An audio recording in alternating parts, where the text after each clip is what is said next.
CETA, 4 lettres pour Comprehensive Economic and Trade Agreement ou Accord économique et commercial global.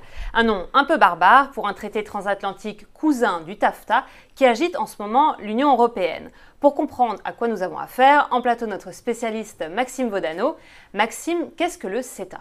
Alors le CETA, c'est un petit peu pareil que le TAFTA qu'on connaît un peu plus, qui est avec les États-Unis, mais qui est entre l'Union européenne et le Canada. Donc c'est un accord commercial. Le but, c'est de dynamiser les échanges, les importations, les exportations, et de supprimer dans un premier lieu les tarifs douaniers, c'est-à-dire les droits de douane qu'on doit payer pour exporter.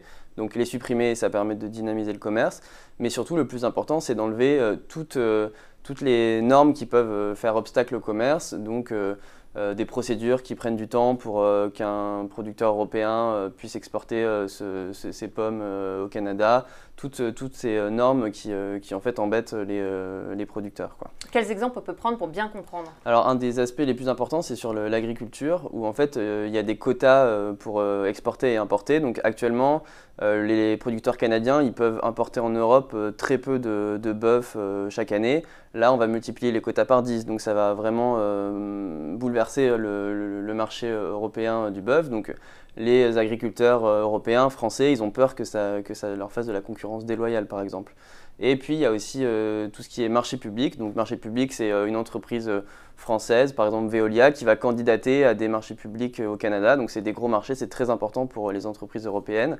Et actuellement au Canada, c'est très difficile pour les entreprises européennes de candidater. Les règles sont un petit peu faites pour fermer les marchés aux entreprises européennes. Et le but, c'est de les ouvrir pour donner la chance aux entreprises européennes de candidater au Canada et vice-versa, bien sûr. Alors ce traité a des détracteurs. Que lui reproche-t-il ?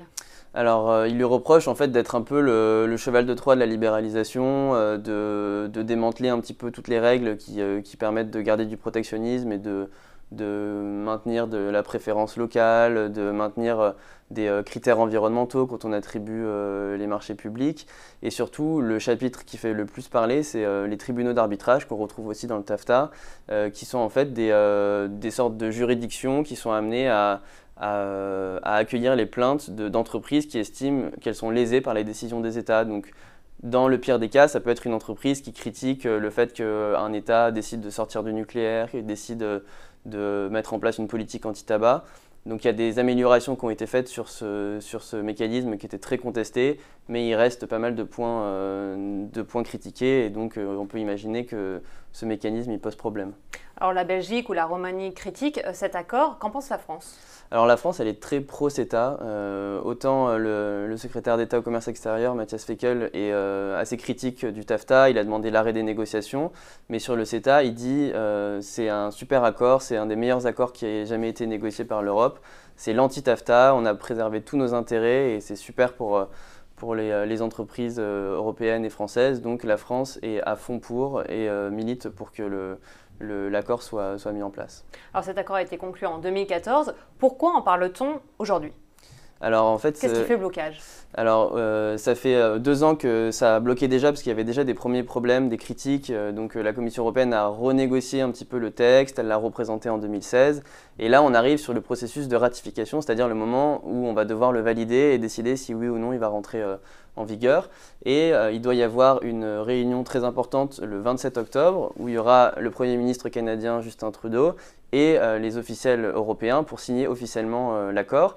Mais pour ça, il faut que les 28 États européens donnent leur accord. Et le problème, c'est qu'il y en a un de ces 28, la Belgique, qui ne peut pas donner son accord, puisqu'il y a une de ces régions, la Wallonie, qui a mis son veto. Et donc là, ces jours-ci, il y a tout un marathon diplomatique pour essayer de convaincre la Wallonie de renoncer à son veto, pour permettre de débloquer la situation et pour permettre d'adopter le CETA. Et donc finalement, quelle suite pour cet accord ? Alors il y a l'étape de la validation des gouvernements, mais ça ne s'arrête pas là. Il y a ensuite une étape où le Parlement européen devra voter. Donc ça sera probablement en janvier 2017. Et ensuite, tous les parlements nationaux, donc l'Assemblée nationale et le Sénat en France, l'Assemblée en Espagne, en Allemagne. Un énorme processus. Voilà, c'est un énorme processus qui prend plusieurs années et donc qui est censé valider définitivement le CETA. Et donc il y a une bizarrerie un peu démocratique dans cette histoire ? Oui, en fait, comme ça prend du temps, il est d'usage de faire une application provisoire, en fait, c'est-à-dire qu'on va commencer à appliquer une partie de l'accord avant même que les parlements nationaux le valident. Donc c'est un petit peu étrange, mais ça se passe comme ça généralement, et c'est une habitude qui est très contestée là, puisque l'accord est contesté, donc les critiques disent attendons le vote des parlementaires nationaux avant de l'appliquer. Ça serait scandaleux de l'appliquer avant même que les représentants des différents peuples européens puissent l'approuver ou le rejeter. Merci Maxime, et si vous voulez retrouver plus d'informations sur ce sujet, n'hésitez pas à consulter les pages du Monde et du Monde.fr. Bonne lecture.